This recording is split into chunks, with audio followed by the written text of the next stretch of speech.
nossos dias, ser tolerante parece ser uma espécie de exigência social. Quer seja no trabalho, quer seja na faculdade ou em qualquer outro ambiente, nós temos sido induzidos e até constrangidos a viver uma tolerância que aceita todo e qualquer tipo de comportamento. Ser tolerante com o que glorifica a Deus é muito importante, é válido e é bíblico, mas não é isso que está sendo exigido dos crentes e da igreja. É dito que não podemos ter um comportamento ou uma posição que venha a constranger alguém. Isto seria um posicionamento taxado como religioso, radical, fundamentalista. E nós não poderíamos ou não podemos, como querem apregoar, ter esse tipo de posicionamento. Vivemos numa sociedade onde nós chamamos os valores de líquidos. O que é um valor líquido? É um valor que não tem conteúdo, é um valor moral que não tem substância, que não tem apego, que não é ancorado a nada. São vidas que não têm princípios reguladores. Líquido dá a ideia de escorregar dentre os dedos. É exatamente este tipo de princípio moral que muitas pessoas estão vivendo. Parece que nos nossos dias é proibido ter princípios de moralidade, é proibido ter ética, é proibido ter absolutos, afirmar que conhecemos a verdade. Tem sido rebatido com um ato de arrogância da igreja e de todo crente. E a igreja tem sofrido muito com este tal de relativismo que nós estamos vendo, que está acontecendo no mundo. A igreja está cada vez mais sendo pressionada, e a palavra é essa mesma, pressão, por todos os lados, a abrir suas portas e dar boas-vindas a todo tipo de comportamento extra-bíblico e até mesmo antibíblico, aceitar todos que chegarem da sua maneira, do seu jeito, abraçá-los e conviver com tais diferenças éticas, aceitar sem nenhum tipo de julgamento, sem nenhum tipo de crivo, é a palavra de ordem. A grande questão que nós precisamos responder como igreja é: será que há limites para esta tal tolerância que a igreja deve ter com padrões, com comportamentos, com pessoas, com filosofias? Ou nós devemos abrir mão de todos os princípios e preceitos em nome de uma certa unidade ou em nome de formar uma comunidade tolerante, relativa? Nessa noite eu quero falar de uma tolerância que Deus não tolera. Abra sua Bíblia em Apocalipse, capítulo 2. Vamos ler a partir do versículo 12. Livro de Apocalipse, capítulo 2, a partir do verso 12.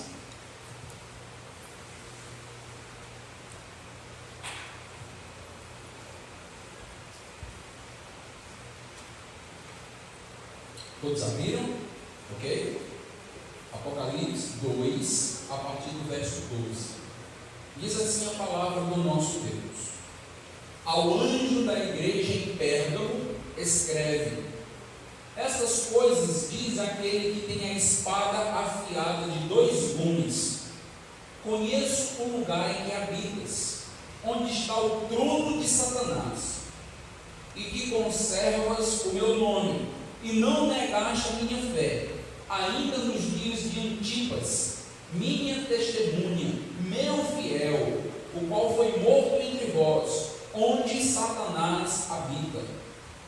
Tenho, todavia, contra ti algumas coisas, pois que tens aí os que sustentam a doutrina de Balaão, o qual ensinava a Balaque a armar ciladas diante dos filhos de Israel, para comerem coisas sacrificadas aos ídolos e praticarem a prostituição. Outros sim, também tu tens os que da mesma forma sustentam a doutrina dos nicolaítas. Portanto, arrepende-te, e se não venho a ti sem demora, e contra eles pelejarei com a espada da minha boca. Quem tem ouvidos, ouça o que o Espírito diz às igrejas. Ao vencedor, dar-lhe-ei do maná escondido, bem como lhe darei uma pedrinha branca, e sobre esta pedrinha escrito um nome novo, o qual ninguém conhece, exceto aquele que o recebe. Então nós chegamos ao estudo da terceira carta do Apocalipse, a terceira igreja. Vimos Éfeso, estudamos Esmirna e agora chegamos a Pérgamo. Para que nós possamos compreender melhor esta igreja, precisamos entender um pouco a respeito da cidade, porque tem uma peculiaridade interessante nessa carta. Deus não fala apenas da igreja, mas Deus fala da cidade onde a igreja está. Então nós precisamos entender um pouco a cidade de Pérgamo. Pérgamo, meus amados irmãos, é considerada uma das cidades mais idólatras da Ásia Menor, inclusive conseguindo superar a igreja de Esmirna, que nós já estudamos. Em Pérgamo havia um monte, uma montanha, com cerca de 1000 metros de altitude aproximadamente, e neste monte havia muitos templos pagãos de muitos deuses, santuários, altares. Os irmãos já notaram que normalmente em cidades idólatras se procura um lugar alto para se colocar uma imagem, para que todos possam ver.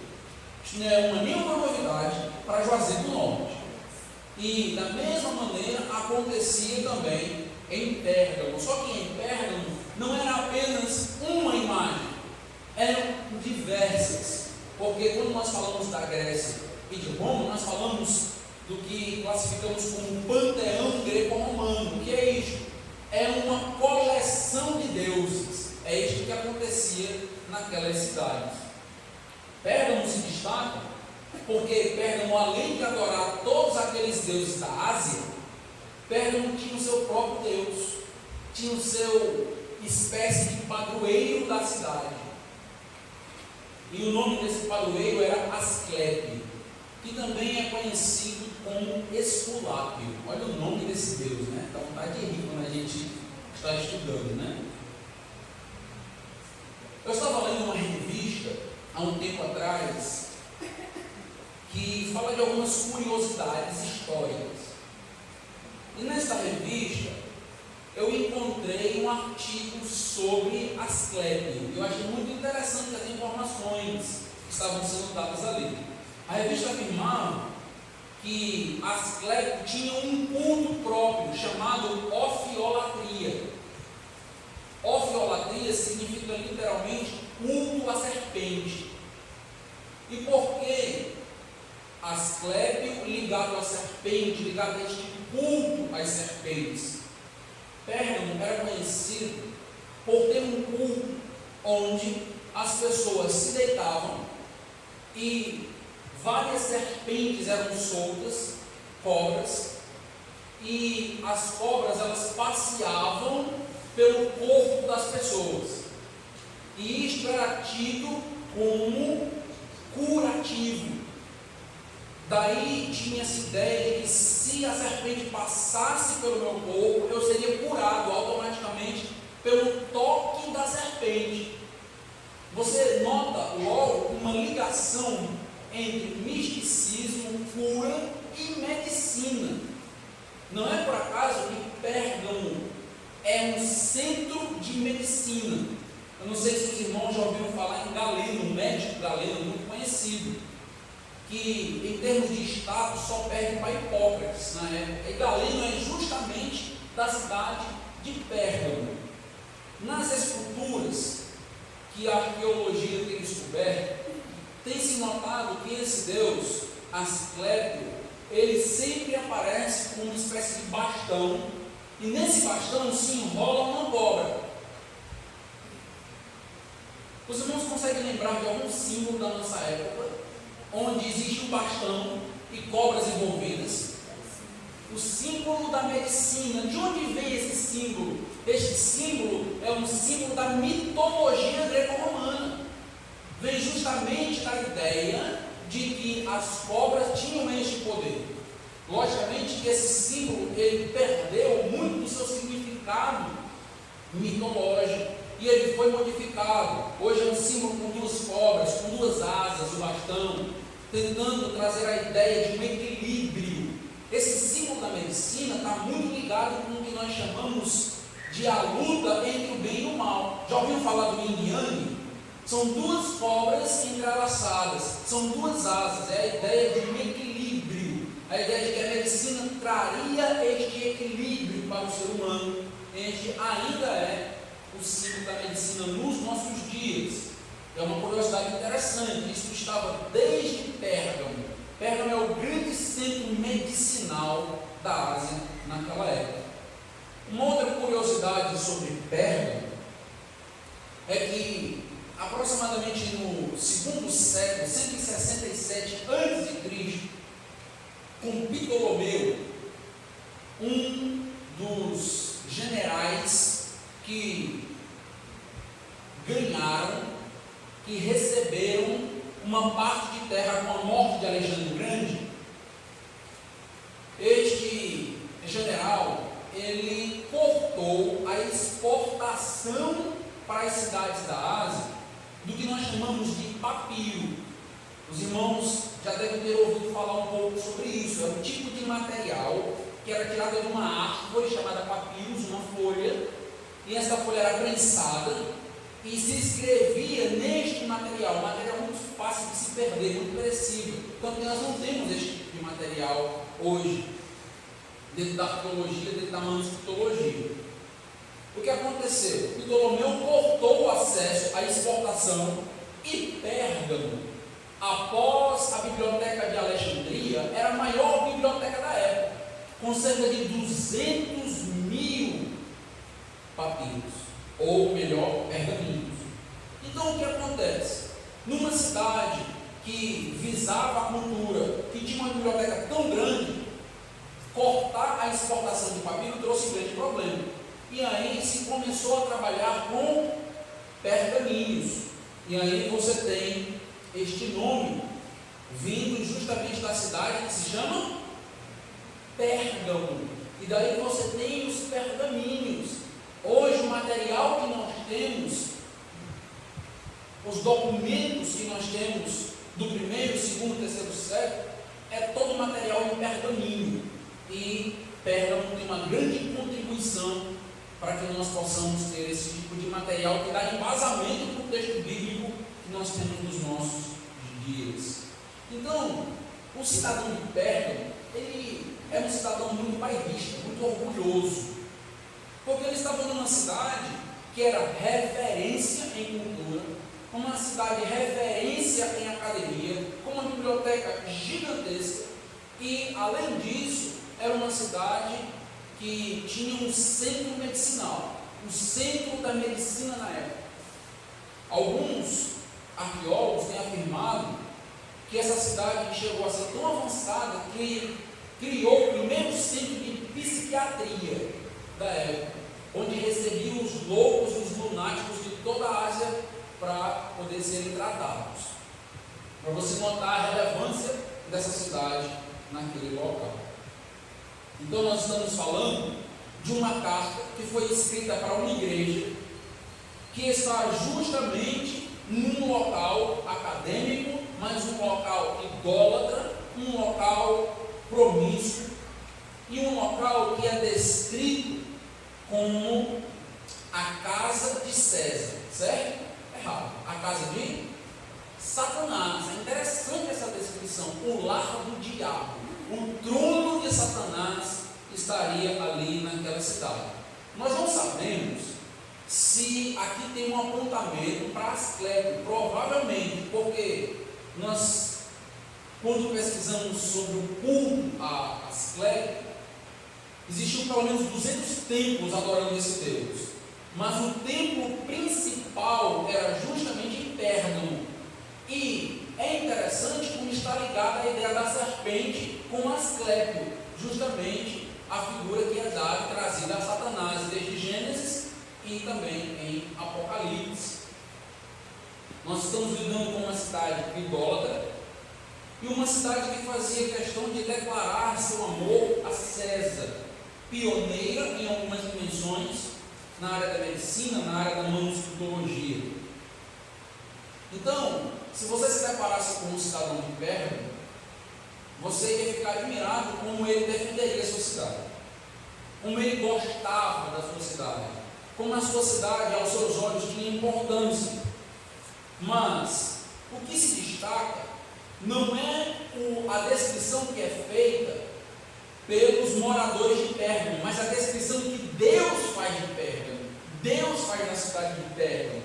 E para Deus, aquela cidade se destacava por ser morada de Satanás, por ter o trono de Satanás, por ser governada por Satanás e pelo diabo diretamente. Nota aí o versículo 13 do capítulo 2. Nota que descrição terrível. Conheço o lugar em que habitas, onde está o trono de Satanás. E no final do versículo 13, você tem novamente essa informação. Você tem aqui uma espécie de ênfase, onde Satanás habita. 2 vezes nós temos essa mesma declaração. Em poucas passagens bíblicas, você encontrará uma descrição tão forte de uma cidade, como essa que você está encontrando aqui em relação a Pérgamo. Jesus afirma que conhece muito bem aquela região. Cristo afirma que naquela cidade existia um trono, o trono de Satanás. A descrição que é feita daquela cidade é uma descrição de uma cidade contrária à palavra de Deus, contrária a Deus, governada de fato por Satanás. César, Roma, o imperador, tinha uma grande influência em Pérgamo. E talvez, devido à arrogância dos imperadores romanos, eles achavam que tinham o controle da cidade, achavam que tinham o controle do império. Mas o que Jesus está nos dizendo é que aquele poder não estava nas mãos do imperador, aquele poder não estava nas mãos de César. Não era César que estava sentado no trono, e sim Satanás, guiando aqueles líderes, guiando aquelas pessoas na cidade. A ideia desse trono de Satanás, alude a poder, traz a ideia de governo, lembra de uma espécie de monarca, de um rei. Cristo aqui está tentando corrigir a concepção limitada da igreja de Pérgamo. Satanás está governando por meio de agentes humanos. Nós não podemos ser ingênuos quanto ao agir do diabo. Por trás de um governo tirânico, por trás de um governo que dá provisão, que dá anuência à idolatria, à violência, à corrupção, não está apenas a ganância ou o desejo pelo poder, mas o próprio diabo e os seus interesses por trás desses imperadores, por trás de presidentes, de reis, de governantes, de deputados, de prefeitos, de vereadores que militam contra a palavra de Deus. Esta é a descrição de toda a Bíblia. Foi assim, por exemplo, quando o rei Tiro foi citado em Ezequiel 28. Quando você lê aquela passagem, você nota que está falando do rei de Tiro, mas que também extravasa o rei de Tiro, que tem alguém por trás, que tem um querubim ungido por trás, sendo descrito, que caiu. Tem um poder, tem Satanás por trás do rei de Tiro, na descrição de Ezequiel 28. Nós encontramos Satanás por trás também da descrição que Daniel faz no capítulo 10, versículo 13, quando ele fala do príncipe da Pérsia, e ele vai falar dos monarcas, vai falar que o anjo estava lutando contra um príncipe da Pérsia. E a ideia aqui é justamente esse poder demoníaco por trás dos reis da Pérsia. Em Isaías 14 é citada a Babilônia. E a descrição que é feita em Isaías 14 do rei da Babilônia aponta para o poder que está por trás do rei da Babilônia. Aponta também para Satanás. Foi assim, a descrição bíblica é esta, e vai ser assim até a manifestação final do anticristo na tribulação, onde definitivamente vai ter um governo satânico diretamente declarado. Não é mais por trás, não é mais por trás de pessoas, não é mais por trás do príncipe da Pérsia de Tiro, é o próprio Satanás, é o anticristo, é o falso profeta. Então todos esses eventos apontando para um evento maior, que vai ser justamente aquele governo satânico que vai acontecer.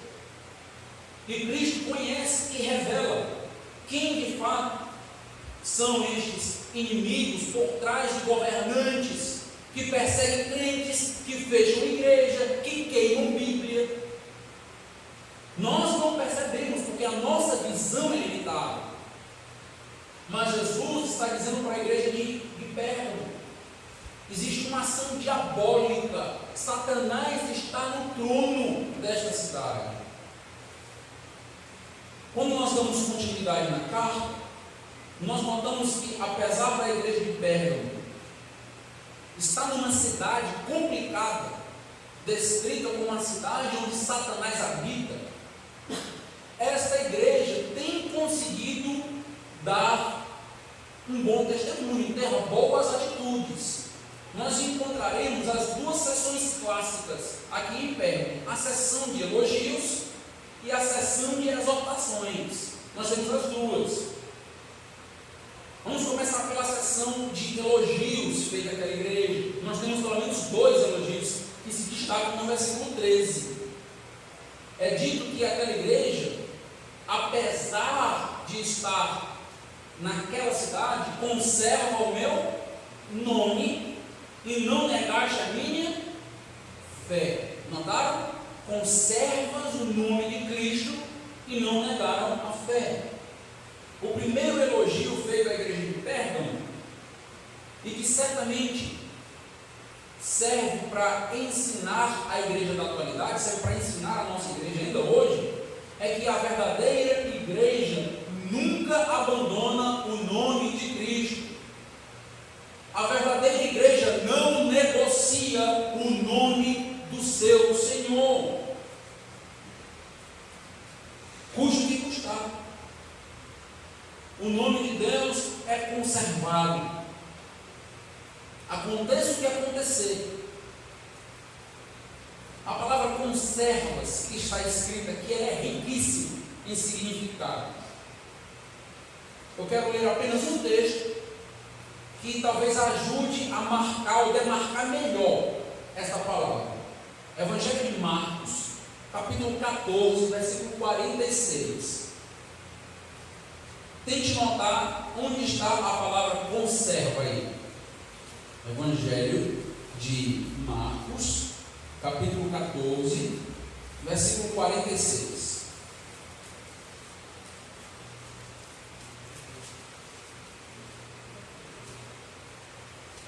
Um versículo bem pequeno.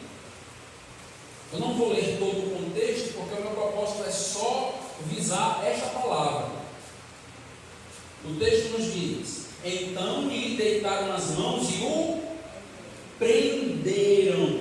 Essa palavra que aparece aqui, prender, é a mesma palavra que aparece em Apocalipse para conservar.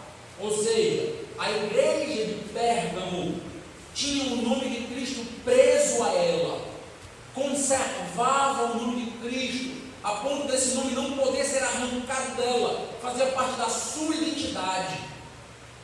Não dava para separar a igreja de Pérgamo do seu Senhor. Ela guardava, ela conservava, ela prendia este nome. Essa expressão, conserva meu nome, essa expressão, meu nome, aponta para Várias vezes é dito, ou usada essa expressão, meu nome. Não existe nenhum outro nome pelo qual importa que sejamos salvos. Quando se fala de nome, está falando de quem? De Cristo, é Cristo que salva. Então o contexto aqui é que a igreja estava conservando Cristo no seu meio. Lembra que nós temos a descrição no capítulo 1 de que Cristo está onde? No meio dos candeeiros. E a igreja conserva Cristo ali. Seria essa a ênfase, seria essa a ideia. O que temos na igreja de Pérgamo é uma igreja que, mesmo sob ataque cerrado de Satanás, não abre mão de Cristo, não abandona Cristo. Amada igreja, nós podemos abandonar tudo. Nós podemos abandonar esse prédio, nós podemos abandonar esses bancos, nós podemos abandonar esse sistema de som, nós podemos abandonar tudo. Mas se nós abandonarmos a Cristo, deixamos de ser igreja. Se abandonarmos a Cristo, perdemos a nossa essência. Então é muito importante que Cristo continue sendo centralizado, enfatizado, que Cristo seja o centro da nossa oração, o centro do nosso culto, a todo momento. Que alguém entre na nossa igreja e talvez não tenha a oportunidade de me conhecer, de te conhecer, mas que conheça Cristo, o Senhor dessa igreja.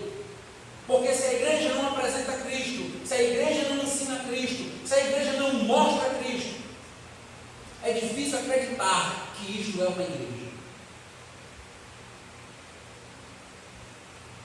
O segundo reconhecimento que Cristo faz, o segundo elogio para a igreja de Pérgamo, é que uma verdadeira igreja nunca nega a sua fé. Não nega o seu Senhor, não nega o seu Salvador, o seu Cristo, mas também não nega a sua fé. É importante destacar que nem sempre a palavra fé aparece com o mesmo sentido na Bíblia. Tem muitos sentidos. Tem fé no sentido de confiança. Termos fé em Deus, confiarmos em Deus. Mas também nós temos o que nós chamamos de uma fé que está aplicada à ortodoxia, a palavra, como aparece no livro de Judas. Defender a fé. Defender a fé não é defender a nossa confiança. Defender a fé é defender o nosso conjunto de doutrinas, aquilo que nós recebemos dos apóstolos. E aqui é esse mesmo sistema, é esse mesmo significado. A igreja não abandonou a sua base doutrinária, não abandonou a sua fé.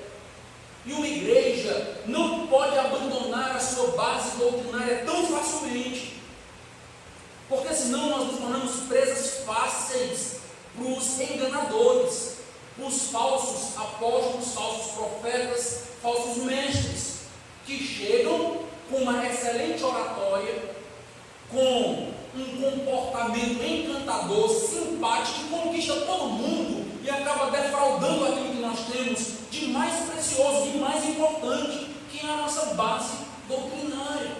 Precisamos aprender a fincar, a ter solidez naquilo que de fato nós acreditamos, com base não em homens, com base na Bíblia, com base no que lemos, com base no que aprendemos, e não ser demovidos tão facilmente desta base, deste dogma que nós temos e aprendemos. É interessante que Jesus Cristo, ao fazer esses reconhecimentos de uma igreja que conserva, que é apegada, que prende a Cristo, que prende a palavra, essa igreja cita o nome de um homem. Notaram isso no versículo 3? Cita um homem, um membro daquela igreja chamado Antipas. Quem era Antipas? Não tenho a mínima ideia. Muitas das vezes nós achamos que as respostas vêm tão facilmente para algumas coisas, mas tem outras que você pesquisa e você não consegue ter alguma base sólida para fazer uma afirmação. O que nós sabemos? Que Cristo conhece ele. Isso nós podemos dizer. Porque quem está citando este homem é o próprio Cristo. Em outras palavras, eu posso até não conhecer Antipas, você pode até não conhecer Antipas, mas Cristo conheceu Antipas, a ponto de citar como exemplo para aquela igreja, a ponto de chamá-lo, se você notar, minha testemunha, meu fiel. Aqui é a mesma expressão de testemunha fiel que apareceu também já para Jesus Cristo no capítulo 1, lembra? Jesus é chamado de testemunha fiel. E nós já aprendemos que testemunha está ligada a Marte, a morrer por uma verdade. Mas se muda a maneira de expressar isso aqui. Aqui você tem dois pronomes possessivos. Minha testemunha, meu fiel. Cristo está fazendo ou está levando em consideração, enfatizando que Antipas é dele, é meu, é minha testemunha. Isso é importante, porque nós veremos um contraste dentro dessa igreja com outras pessoas que estavam lá, que faziam parte da igreja, mas não eram de Jesus. Mas Antipas é destacado como este que é de Cristo Jesus. O que eu desejo destacar quanto Antipas é que, mesmo ele sendo descrito como fiel, ele sofreu. Notaram isso? Mesmo Antipas sendo descrito como fiel, ele não foi poupado da morte. Tem um testemunho de um pai da igreja, chamado Tertuliano, que afirma que a morte de Antipas aconteceu da seguinte maneira: era uma maneira comum e muito cruel de você matar alguém. Eles tinham um bezerro oco, todo feito de metal, e quando eles queriam causar dor, sofrimento e morte para alguém, eles abriam uma parte deste boi, colocavam alguém lá dentro e lançavam esse boi na fornalha, para que esse boi ficasse incandescente, vermelho. E a pessoa que estava dentro morria asfixiada e queimada. E Tertuliano diz que esta foi a morte de Antipas. O que nós temos então é o seguinte: Antipas morreu, foi testemunha, foi mártir. E o que isto tem de tão importante? O que isto pode nos ensinar? Quantos crentes na atualidade, no meu evangelho, acham que estar na igreja todo domingo, acham que ser dizimistas, acham que servir em determinados departamentos nos isentará de sofrimento? Que pensamento ingênuo nós encontramos muitas vezes nos crentes. Mas eu não vou para a igreja, pastor, todo domingo, eu não leio a minha Bíblia todos os dias, eu não oro todos os dias. Foi exatamente por ser fiel que ele sofreu.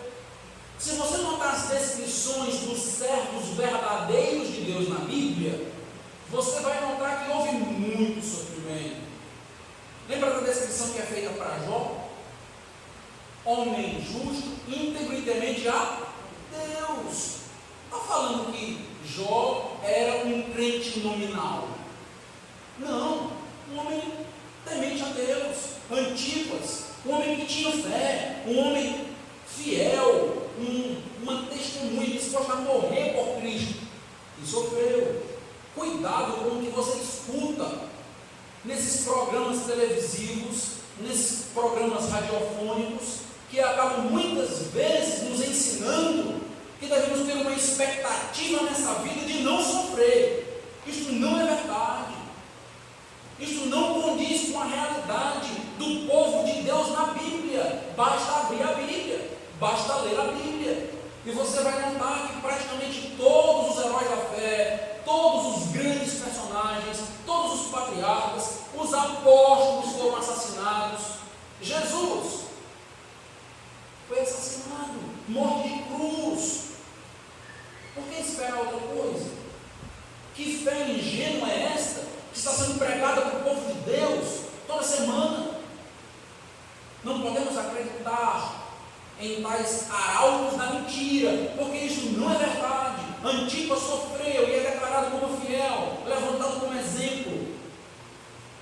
Esta descrição de Antipas como testemunha fiel mostra que Antipas andou nos mesmos passos de Jesus. É a mesma descrição que foi feita para Jesus. Testemunha fiel. Nota que testemunho belo. O próprio Deus dá desde servo. Quando eu chegar no céu, eu vou procurar motivos. Um crente, quem diz que ele é crente? Deus está dizendo. Não é alguém que está me contando, rapaz, Antipas é um carro, ó. Porque a gente erra nos nossos juízos de valor das pessoas. Mas é Deus que está dizendo.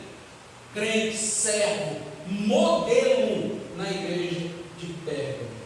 Isso é muito importante.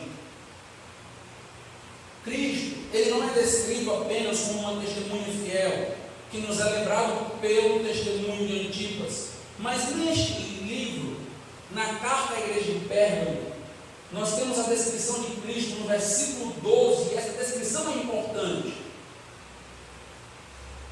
Importante justamente para que nós não venhamos a temer as perseguições, as dificuldades, mortes cruéis, para que nós possamos aprender a lidar com perseguições e mortes como a de Antipas, se for o caso.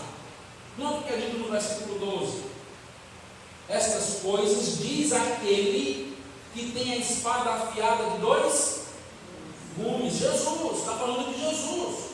Cristo é descrito como sendo o detentor da espada. Espada nas Escrituras é símbolo de poder, é símbolo de quem tem poder sobre a vida e sobre a morte, quem pode tirar a vida.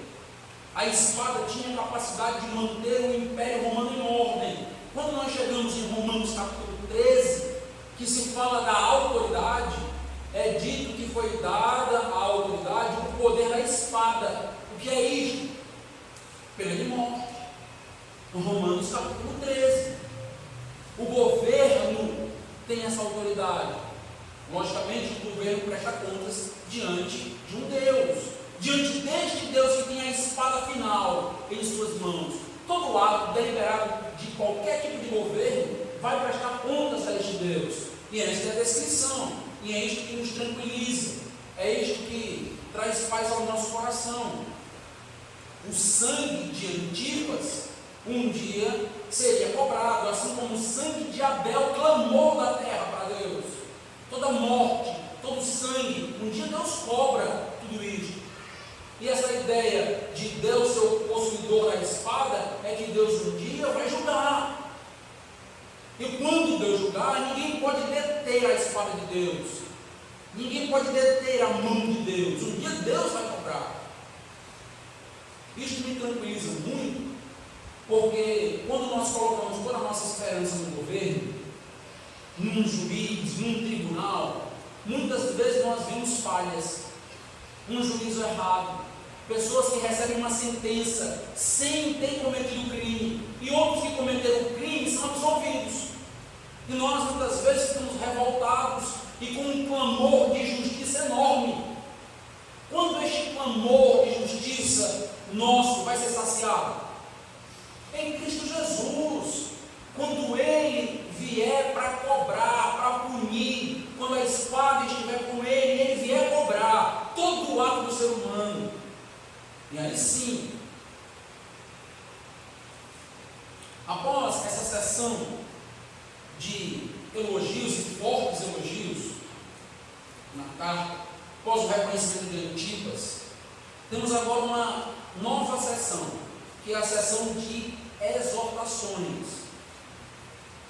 Cristo mostra que a igreja de Pérgamo estava em pecado e que essa igreja precisava se arrepender, apesar do exemplo de Antipas, apesar de estar apegada à doutrina, apesar dessa igreja ainda estar apegada ao Senhor Jesus Cristo. Essa igreja estava em pecado, precisava de uma mudança radical. O pecado descrito nessa igreja está vinculado a 2 grupos de pessoas, e esses grupos são citados no versículo 14 e 15. Note aí comigo: tenho, todavia, contra ti, contra a igreja, algumas coisas, pois que tens aí os que sustentam a doutrina de Balaão, o qual ensinava a Balaque a armar ciladas diante dos filhos de Israel, para comerem coisas sacrificadas aos ídolos e praticarem a prostituição.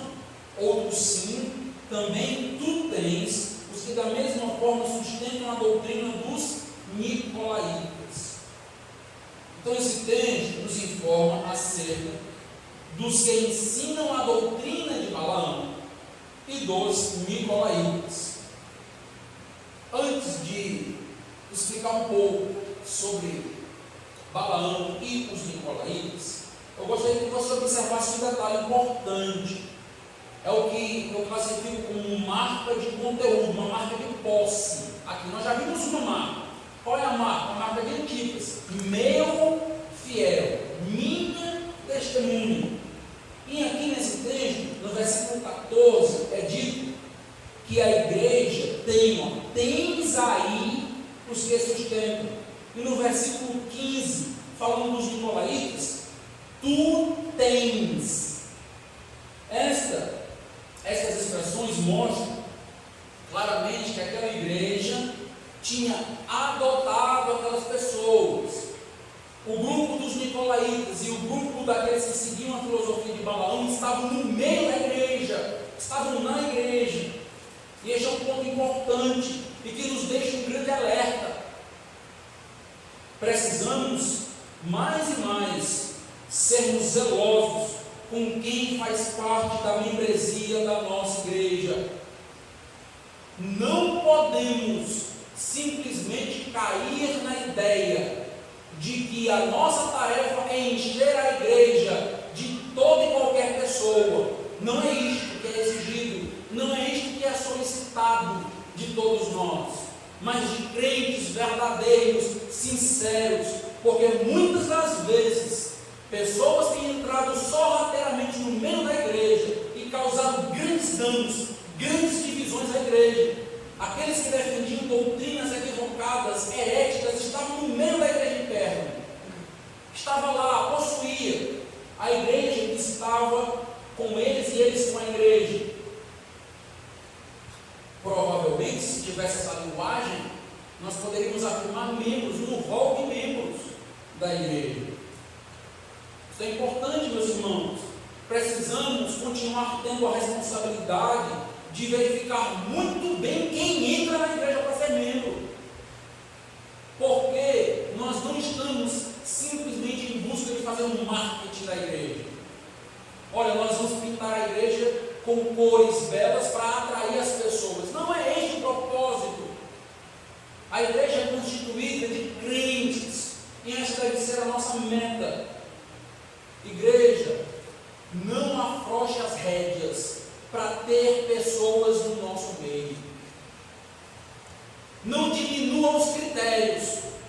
Continue, Bíblia, firme, independente, quer ficar ou não quer ficar. Não quer ficar, vai para outra. Paciência.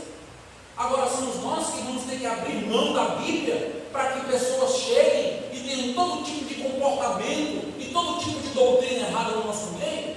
Lógico que não. É isso que está acontecendo na igreja de Pérgamo.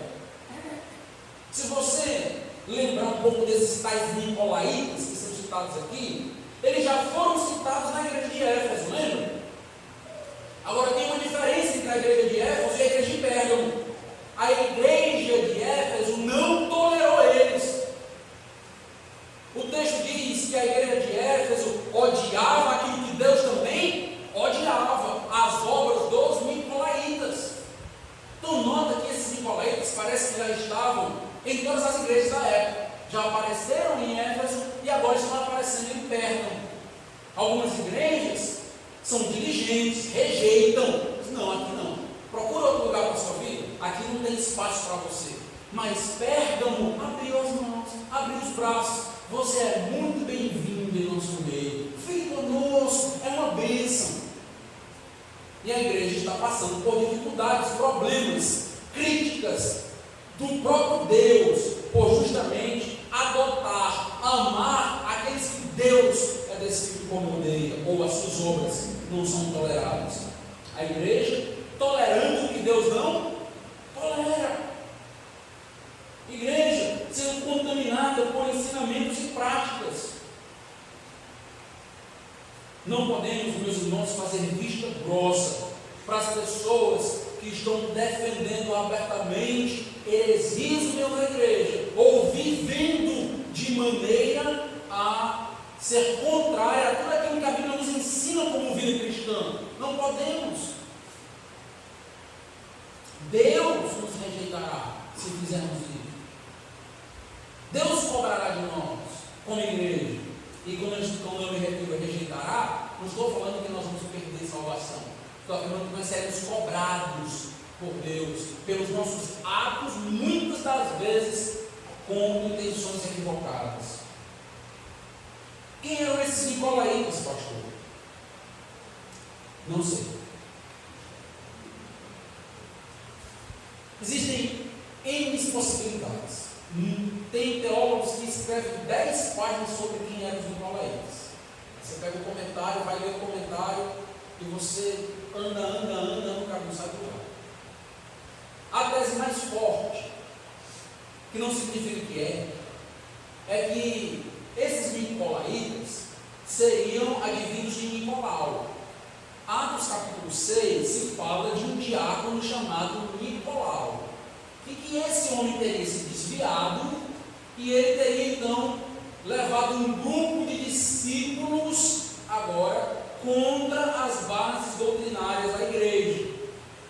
Pastor, esses nicolaítas são de Nicolau? Não sei. Não tem como nós sabermos. O que nós sabemos é que é um grupo que está trazendo grande prejuízo e grande dano, a ponto de Deus dizer que odeia as obras dele. Já notaram que expressão forte? Já pararam para meditar e refletir sobre Deus odiar? Pararam para pensar nisso já? Porque essa é a expressão em Efésios. Deus odeia essas obras, obras desses tais nicolaítas, homens que estavam trazendo dano à igreja de Éfeso e trazendo dano agora à igreja de Pérgamo. E Deus diz: esses nicolaítas estão no meio da igreja, a igreja aceitou, Pérgamo aceitou, está com eles de mãos dadas. O texto ainda fala de um outro grupo, os discípulos de Balaão. Balaão é um personagem interessantíssimo no Antigo Testamento. É tão interessante a história de Balaão que nós aprendemos que uma jumenta dá um grande ensinamento a ele, devido à sua tolice e ignorância, mostrando que a jumenta via o que Balaão não via. Interessante a história que é descrita em Números, capítulo 22 até o capítulo 24. Quando nós vamos para essa história, nós vemos Balaque tentando convencer Balaão a amaldiçoar o povo de Deus. Por 3 vezes, Balaão se levanta para amaldiçoar o povo, e Deus não permite. E Balaão diz: eu não posso fazer aquilo que Deus não permite que eu faça. Eu não tenho como amaldiçoar aqueles que Deus abençoa. Interessante isso. Eu não vou entrar nesse mérito, mas esse texto, ele pode ser refletido no sentido de que, se você notar lá, é dito que ele não pode amaldiçoar e lançar feitiçaria sobre aqueles que Deus abençoou. Interessante isso, porque tem muitos crentes com medo de macumba. Crentes com medo de mal olhado, com medo de coisas que são feitas no terreiro. Será que me pega? Ou será que eu tenho o corpo fechado? Como é isso?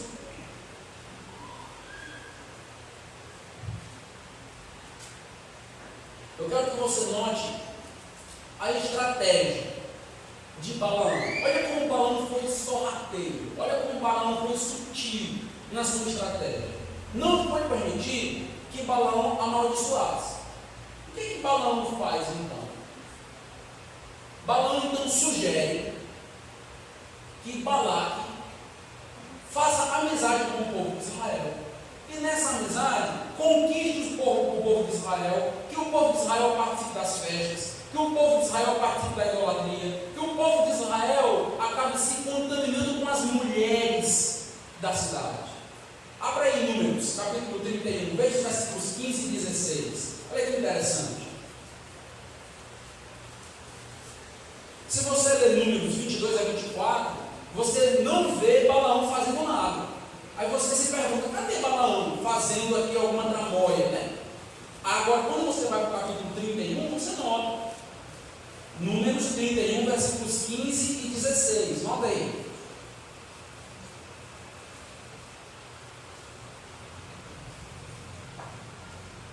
Disse-lhes Moisés: deixastes viver todas as mulheres, eis que estas, por conselho de quem? De Balaão, fizeram prevaricar os filhos de Israel contra o Senhor, no caso de Peor, pelo que houve a praga entre a congregação do Senhor. Não deixe de notar no versículo 16 que o pecado de Israel foi contra quem? O que é que o texto diz? Contra Deus. O pecado de Israel foi contra o Senhor. Balaão convenceu a Balaque a encantar o povo, a colocar uma tentação no povo, para que o povo desobedecesse e pecasse contra Deus. Isso é importante. O propósito de Balaão e daqueles que seguem a sua filosofia, a sua lógica, é fazer com que o povo de Deus se levante contra o próprio Deus, pegue contra o próprio Deus. Talvez o povo de Israel, diante daquela aproximação com os pagãos, achava: não tem nada demais, não tem nada demais se aproximar deste povo que tem uma cultura diferente da nossa, que tem um pensamento diferente do nosso, que tem um Deus diferente do nosso. Não tem nada demais. Mas o que eles esqueceram é que o pecado é sutil e começa com um relacionamento que parece que não vai dar em nada. É assim que muitos caem no adultério, com uma certa conversa que não parece ter muito sentido, não parece dar margem para nada, mas começa o pecado a partir no coração. Começa a pensar, começa a conversar, começa a querer trocar mensagens, começa a ir para o telefone e cai mesmo. Porque o povo de Israel caiu e nós também caímos. Se nós dermos margem, se nós dermos brechas, se abrirmos as portas, nós também caímos. Não o que aconteceu com esse povo, Números 25. Após esse conselho de Balaão, Números 25, a partir do versículo 1. Olha o que aconteceu com o povo de Israel. Habitando Israel em Sitim, começou o povo a prostituir-se com as filhas dos moabitas. Estas convidaram o povo aos sacrifícios dos seus deuses, e o povo comeu e inclinou-se aos deuses delas, juntando Israel a Baal Peor. A ira do Senhor se acendeu contra o povo, contra Israel. Adultério, idolatria, festas, começa com algo muito sutil, muito simples, parece que não vai dar em nada. No final, o povo estava passando agora pela ira de Deus. Balaão não conseguiu que Deus amaldiçoasse o povo, mas Balaão tinha uma estratégia para que Deus tratasse com o povo por causa da queda. Porque Deus não comunga com o pecado. E Balaão sabia: se esse povo prevaricar, se esse povo pecar, se esse povo cair, Deus vai tratar com eles. Balaque lança armadilha, eles vão cair, eles são fracos. É o que está acontecendo na igreja de perto, meus irmãos. A descrição é exatamente essa. O grupo que estava naquela igreja foi classificado como os seguidores de Balaão, no sentido de usar a mesma estratégia que Balaão utilizou contra Israel, entrando de mansinho, fazendo parte da igreja, conquistando todo mundo, com um sorriso, com visitas, mas tinha o propósito de destruir a igreja. Quais pecados são citados? Quais pecados esses grupos defendiam? Especificamente é citada a idolatria e os pecados sexuais, tanto no Antigo Testamento quanto agora na carta à igreja de Pérgamo. Os de Balaão e esses tais de Nicolaítas entendo que eles possuíam a mesma doutrina, a mesma visão. Eles são colocados lado a lado na carta de Pérgamo, como se fossem idênticos em propósito e em intenção. Era a mesma visão. Eles queriam confundir o povo de Deus, lançar armadilhas para que o povo caísse, para que o povo tropeçasse. O mais impressionante que eu acho nesta carta que Deus escreve à igreja de Pérgamo é que Deus não critica os grupos, não critica os de Balaão, não critica os nicolaítas aqui nesta carta. Nós já sabemos que Deus odeia as obras dos nicolaítas, ele já afirmou isso. Mas na carta de Pérgamo, Deus está criticando a igreja. A crítica vem por causa da atitude da igreja em aceitar tais grupos. O texto diz: tens aí, possui, está entre vós pessoas que estão desde Pilates no vosso meio, e vocês não tomam nenhuma providência quanto a essas pessoas que amam mais o mundo do que a Cristo, pessoas idólatras, pessoas que têm os seus olhos e o seu coração poluído, e a igreja está tolerando as suas práticas. Essa é a crítica. Cristo está afirmando que o problema está com a igreja. A igreja se tornou cúmplice do pecado dos nicolaítas. A igreja se tornou cúmplice dos pecados dos discípulos de Balaão. Este era o problema da igreja. Meus irmãos, nós precisamos aprender mais e mais a fazer guerra contra o pecado. Lembra do vídeo? Guerra contra o pecado. Não passar a mão, não brincar com o pecado, não criar o pecado como se cria um bicho de estimação, mas guerra. É isso que a igreja precisa aprender a cada dia, a guerrear contra o pecado. Note, por favor, que o que estava acontecendo na igreja de Pérgamo não é exclusivo da igreja de Pérgamo.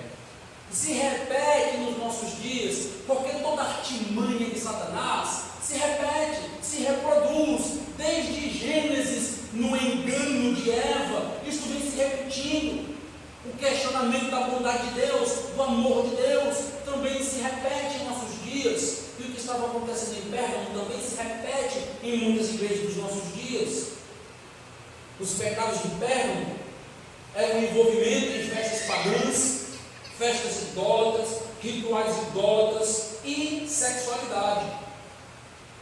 A pergunta que eu gostaria de fazer é a seguinte: quantos crentes na atualidade também não já aderiram a esta filosofia do não tem nada demais, pastor? O Senhor é muito radical. Todo mundo faz, porque eu não posso fazer?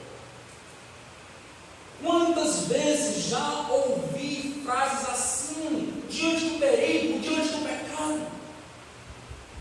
Pastor, precisamos ser mais tolerantes com a cultura que está ao nosso redor. E nós muitas vezes falamos de cultura de maneira muito inocente, como se a cultura fosse neutra, como se a cultura ao nosso redor fosse inofensiva, e não é. Nós esquecemos que existe um poder demoníaco e satânico por trás deste mundo que jaz em quem? No maligno. Essa é a tática de Balaão: ser sutil, ser sorrateiro, mas fatal.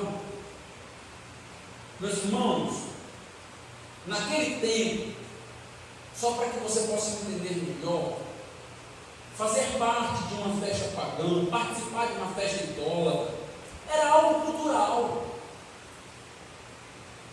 Estava na cultura da Grécia, na cultura de Roma. Os próprios Jogos Olímpicos, por exemplo, eram atrelados ao Olimpo, a casa dos deuses, a casa de Zeus.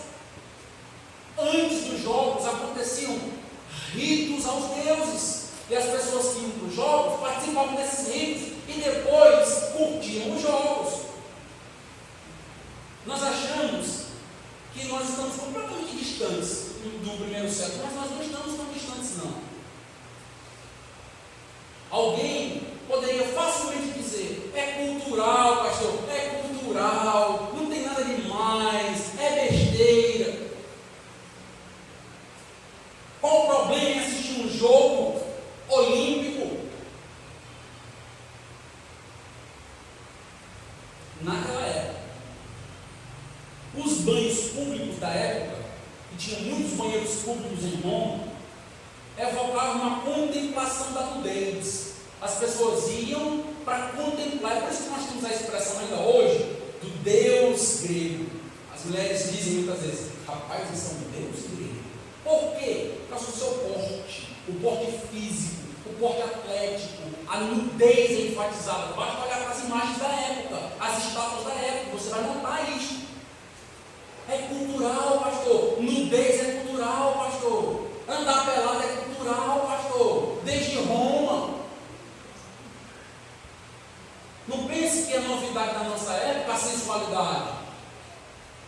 Já existia e também era considerado cultural. Mas não termina aí.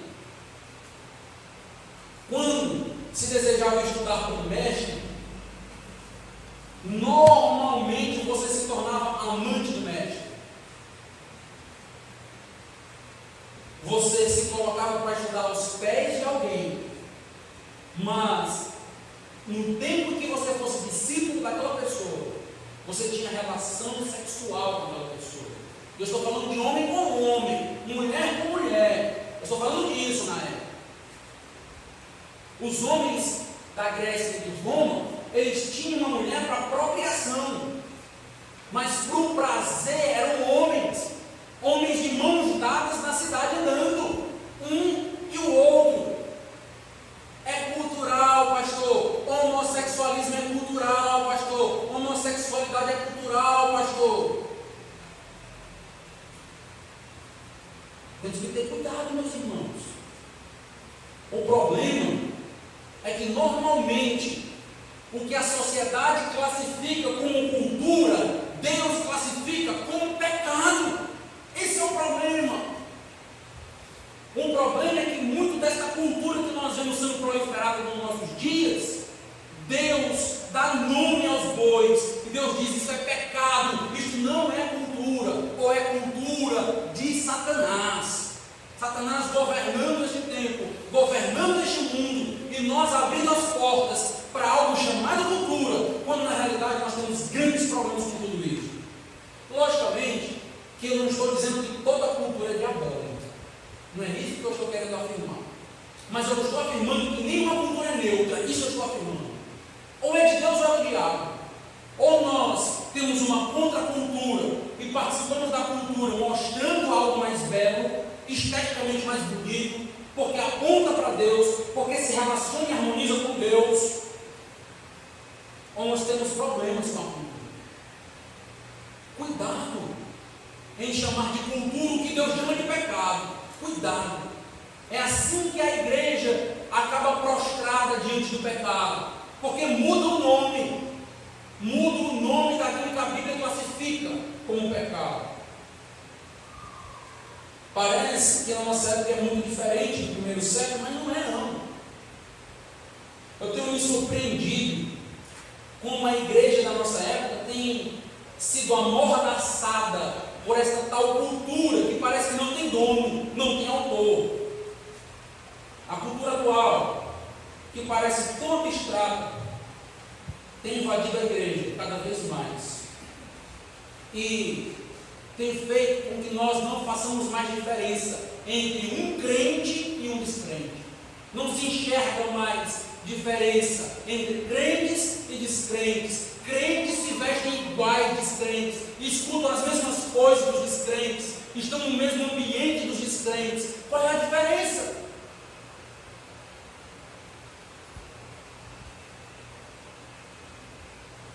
A tal cultura atua de uma maneira abstrata, mas muito forte e poderosa. Por exemplo, hoje em dia, não se acha mais nada demais participar de uma festa ou uma comemoração a São João, por exemplo. As festas juninas, tão famosas do Nordeste, são cada vez mais frequentadas por crentes. Quando muitas dessas festas não acontecem dentro da igreja, Arraial Gospel, dentro da igreja, Anarriei, todos os crentes rodando. Crentes se caracterizando e participando de eventos como se não tivesse nada demais, pastor. Meus irmãos, será que estamos entendendo que uma festa idólatra é demoníaca? Será que nós estamos entendendo isso? Demoníaca, pastor? Abra sua Bíblia, por gentileza. 1 Coríntios, capítulo 10, a partir do versículo 19. O capítulo 8, 9 e 10 de 1 Coríntios trazem de maneira muito forte. Mas eu quero ler aqui 1 Coríntios 10, a partir do versículo 19. 1 Coríntios 10, 19. Que digo, pois, que o sacrifício ao ídolo, olha aí a palavra ídolo, ao ídolo é alguma coisa? Ou que o próprio ídolo tem algum valor? Antes digo que as coisas que eles sacrificam é a demônios que sacrificam e não a Deus. E eu não quero que vos torneis associados aos demônios.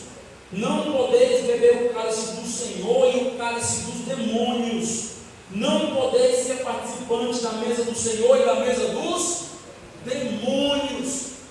Banquete, cálice, festa a ídolos, demônios, é o que a Bíblia descreve. A igreja não pode tolerar aquilo que Deus não tolera. Meus irmãos, quanta confusão eu vejo em meio à igreja evangélica nos nossos dias. Acho que alguém precisa avisar uma boa parte do grupo evangélico que nós não somos mais católicos, porque é uma grande confusão. E eu não estou aqui criticando o grupo católico, eu estou trazendo uma mensagem para a igreja do Senhor. Essas festas não nos pertencem mais.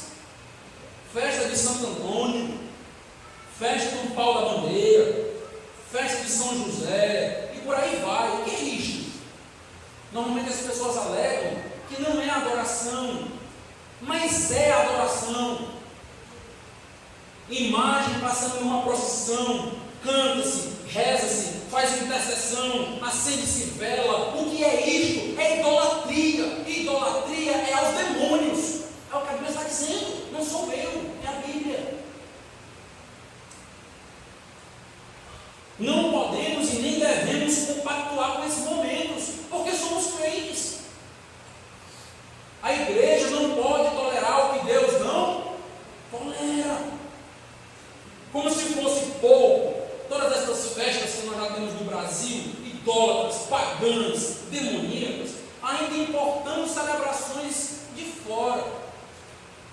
Está virando moda entre os crentes desfilar no Halloween. O que é o Halloween, meus irmãos?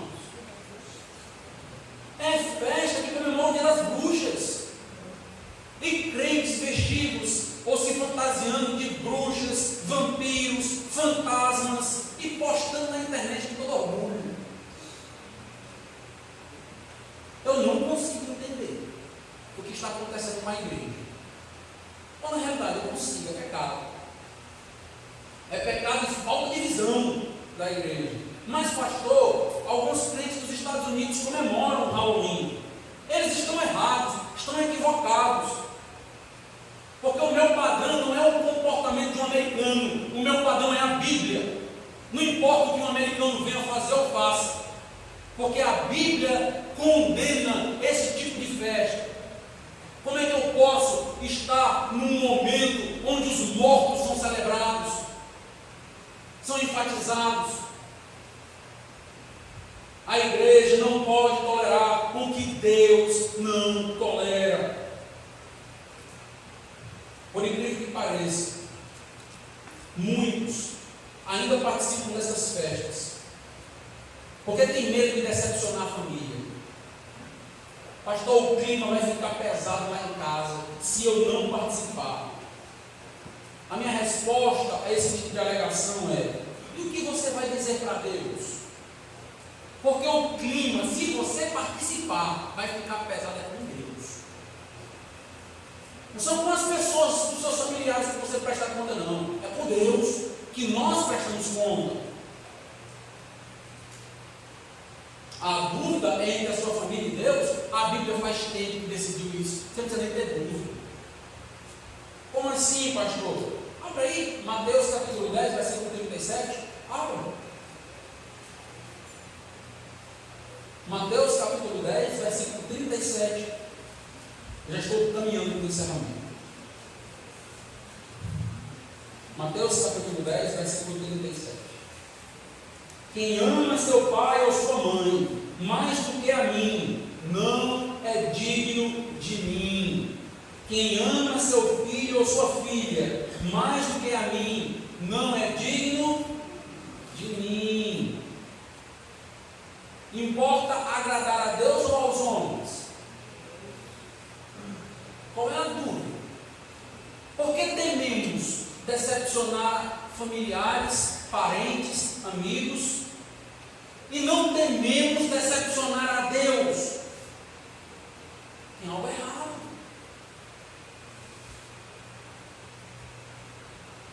Pastor, meu problema não é mais com os meus familiares, eu já consegui superar.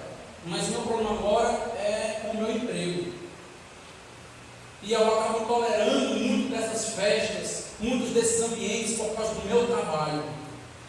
E muitos acabam tendo que participar de confraternizações de fim de ano, com pessoas naquele grupo e naquele momento bebendo, blasfemando, com palavras de duplo sentido. E muitas vezes se colocam naquela posição por medo do sustento. O que eu vou fazer, pastor? Vou perder meu emprego? Vai. Antipas não temeu perder o emprego, ele perdeu não ouvi. A vida. Nós não somos chamados a temer perder o emprego. Se você tem medo de perder o emprego por ser fiel, repense a sua doutrina, repense o seu cristianismo, repense o seu Deus. Está errado. Nós somos chamados a ser mártires, a morrer, quanto mais perder o emprego. Sabe perder o emprego? Amém, Senhor. Estou aqui, te sirvo. Não vou me subjugar e me submeter àquilo que o Senhor condena. Que medo a igreja está tendo? Que receio é este que nós estamos tendo como igreja? Quem nos sustenta, irmãos? Quem sustentou por 40 anos Israel no deserto e nem a sola da sandália se deteriorava? Quem foi? Eu não ouvi, quem foi? Foi Deus. Que medo é este? 40 anos sem trabalhar. 40 anos. Quem sustentou foi Deus. O que é que Mateus 6 vai nos dizer? Nós devemos estar ansiosos, não é isso? Por causa do trabalho, por aquilo que nós temos que comer, vestir, é isto? Não andeis ansiosos. Não andeis ansiosos. Porque quem dá? Quando nós lemos o texto, quem alimenta os pássaros? É Deus. Quem faz com que os lírios do campo sejam tão belos? Deus. Quem nos sustenta? É Deus. Esse trabalho que eu tenho hoje, que você tem hoje, é providência de Deus para me sustentar hoje. Quem sustentou Elias no deserto, fugindo? Quem foi? Deus mandou a sua providência para sustentar Elias. Que medo nós temos? Medo de quê? Será que estamos entendendo quem é o nosso Deus? Capaz de nos sustentar se formos fiéis? Tem algo errado com este cristianismo dos nossos dias. Tem algo muito equivocado. Encerro, meus irmãos, essa mensagem com o finalzinho do texto. É um texto muito rico, esse texto da igreja de Pérgamo. Eu poderia pregar 3, 4 mensagens só nesse texto, mas eu estou querendo pregar só uma por causa da exposição que eu quero fazer em todo o livro. O texto, ele ainda vai nos falar, além desse pecado de idolatria e tudo isso, vai nos falar do pecado de imoralidade, não está? Pecado de sexualidade. O texto vai abordar e trabalhar isso também. E eu quero dar uma palavra muito rápida sobre essa questão da imoralidade e da sexualidade. Muito rápido. Nesta igreja, em Canaã, enquanto eu for pastor desta igreja, eu estarei combatendo desde púlpito e fora deste púlpito a imoralidade sexual. Nesta igreja não pode aceitar calada sexo antes do casamento. Não pode. Sexo entre jovens, é isso mesmo, pastor, é cultural, é pecado, é fornicação. É isso que a Bíblia diz. A Bíblia tem nome para esse pecado. Não é questão de ser jovem, não é porque a nossa época é outra, é porque Deus disse é pecado. E quando eu for pastor dessa igreja, essa igreja será sempre aconselhada a não aceitar deslealdade no casamento, o famoso pular a cerca do casamento, porque a Bíblia dá nome a este pecado, se chama adultério, e adultério é sério, adultério é pecado. Não podemos brincar com adultério, porque o casamento aponta para uma aliança entre Cristo e a igreja, é algo muito sério.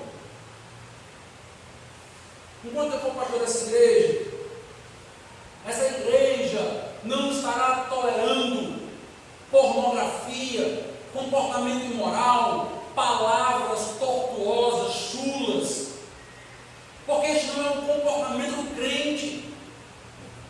Igrejas que agora aturam o divórcio como se nada estivesse acontecendo. Quer se divorciar? Nós divorciamos. Não. Quer se divorciar? Não. Deus odeia, abomina o divórcio. É esta a mensagem.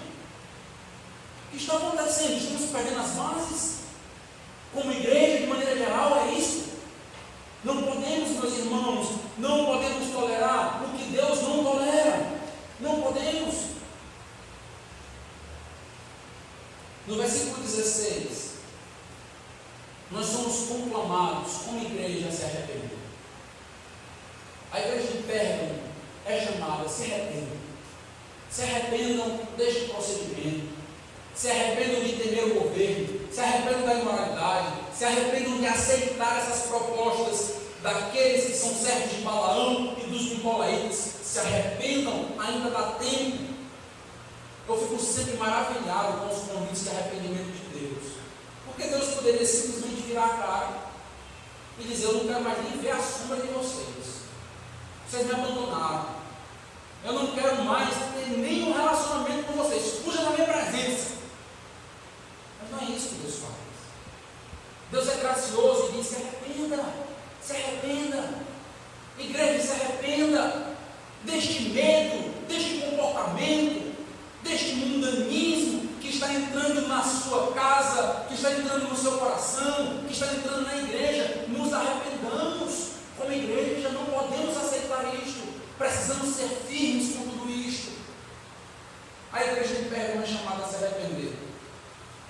O texto no versículo 17 usa a expressão vencedores. Ao vencedor, ao vencedor. O vencedor não é um grupo de crentes diferentes dos outros. Todos os crentes são vencedores. Não existe o crente derrotado e o vencedor. Não, tem um crente que tem fé e tem um crente que não tem. O que tem fé consegue as coisas. Não é isso. Biblicamente, todo crente é vencedor, porque a nossa vitória está em Cristo Jesus, pelo sacrifício de Cristo Jesus. Todo crente é vitorioso e vai usufruir das bênçãos de Deus. Eu não sei se você notou, mas todas as bênçãos são escatológicas, todas elas. Se você já tiver notado bem, na igreja de Éfeso é dito que aos vitoriosos vai ser dado o privilégio de se alimentar da árvore da vida, que se encontra no paraíso de Deus. A árvore da vida. Quando isso vai acontecer? Novos céus e nova terra. Apocalipse 21, aponta para lá. Para Esmirna é dito: o vencedor de nenhum modo sofrerá dano da segunda morte. Apocalipse capítulo 20. E nós sabemos o que é a segunda morte, ser lançado no lago de fogo e enxofre. É o juízo final. O crente não participa disso, é escatológico também. E agora, aqui em perto, nós temos a descrição que é feita para os vitoriosos. É falado de um maná escondido. Maná aponta para a comida. Logo nos lembra do que aconteceu em Israel. O maná, o pão que caía para eles. Entendo que essa ideia do maná escondido tem muitas teses sobre isso, mas entendo que aponta para este banquete que aguarda a igreja de Cristo, também escatológico, momento em que estaremos com Cristo em glória, as bodas do Cordeiro, estaria apontando para esse momento. Também é citado uma pedra branca, e também tem 9 possibilidades do que seria uma pedra branca dentro do teórico. Mas eu entendo que está vinculado à ideia do banquete, do maná. Os vencedores dos jogos recebiam uma pedra branca. E esta pedra branca, com o seu nome, era uma espécie de entrada no banquete que acontecia no final dos jogos. Eles tinham acesso por causa dessa pedra, uma espécie de convite especial, convite VIP para eles. E eles então entravam ali. Entendo que está vinculada essa ideia dessa pedra a este banquete. Alguns já me perguntaram, mas pastor, o que está escrito na pedra? A Bíblia diz um nome. Que nome? Quando você receber a pedra, você me diz. Porque só sabe quem recebe. Notaram isso? É quem receber a pedra vai olhar e vai ver o nome, vai saber o nome. Eu não sei por antecipação. Deus não me revelou isso. Então é dito que nós vamos receber a pedra com este nome. Duas possibilidades. É dito que fala a respeito do nome de Cristo, que o acesso que nos é dado a essas bodas é por causa de Cristo, e esse nome seria. Com este novo nome, apontaria para algo que nós receberíamos. É comum, por exemplo, Jesus rebatizar os seus apóstolos, dar um outro nome. Cefas é chamado de Pedro. Então, diante disso, poderia ser um nome que Deus nos daria nos céus, diferente, apontando com um significado diferente. O que é, pastor? Não sei, o nome é oculto, não dá para saber. Então, o que nós sabemos, e eu penso, que aponta para este banquete, para este maná, aponta para este momento maravilhoso na presença de Deus, que todos nós estaremos lá, toda a igreja verdadeira estará lá. Enquanto isso, vigiemos, trabalhemos e fechemos as portas do coração da igreja para aquilo que é pecaminoso. Vamos lá. Deus amado, Deus Todo-Poderoso, eu te louvo e te agradeço pela tua igreja. Te agradeço pela igreja de Canaã, que com muita seriedade, há 18 anos, tem pregado a tua palavra. Louvado seja o teu nome, ó Deus, por cada crente verdadeiro que o Senhor tem colocado aqui. Porque, ó Deus, esses crentes têm te servido, têm te amado. Mas nos aperfeiçoa, Senhor. Tira do nosso coração todo anseio, todo medo de confrontar esta cultura idólatra, imoral que nós vivemos. Não podemos ter medo de retaliações. Não podemos ter medo, ó Deus, de governo algum que tenha Satanás por trás. Porque maior é aquele que está em nós do que aquele que está no mundo. Louvado seja o teu nome. Porque podemos confiar em Ti, porque a espada final está nas Tuas mãos. Obrigado, Deus, por poder, nesta noite, refletir com a Tua igreja.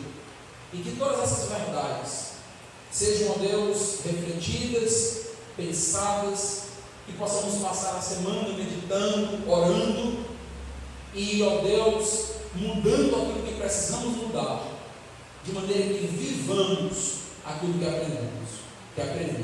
É o que te pedimos em nome de Cristo. Amém. Após o pós-lúdio que nós teremos agora, nós então estaremos encerrados. Lembrando que nós temos cantinho.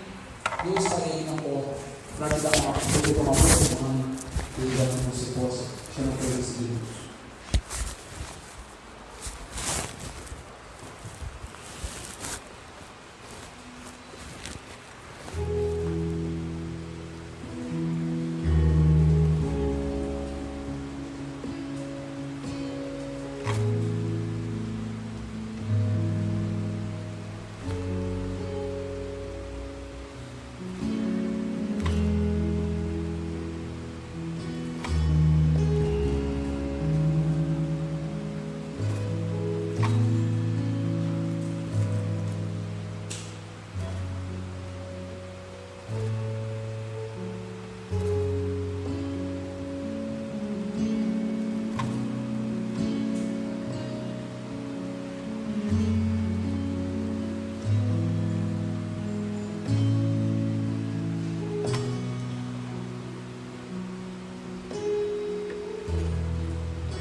aí é a boa mesmo.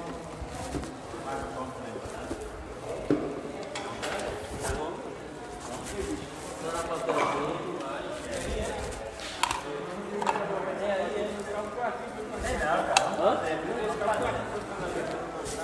não, esse tamanho é meu. É de 5 metros, mas recupera pro carro. Mas pode usar, pode deixar aí, pode usar.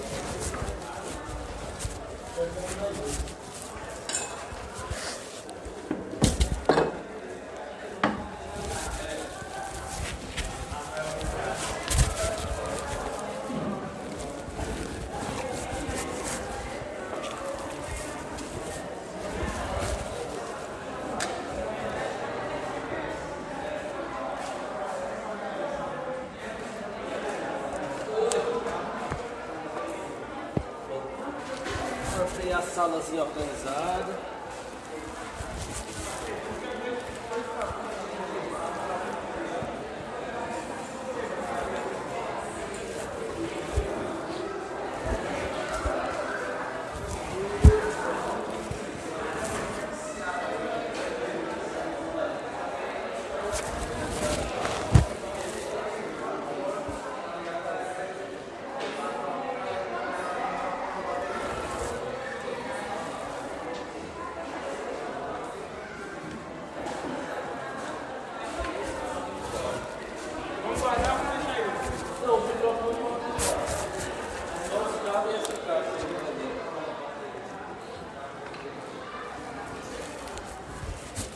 Ontem namorando.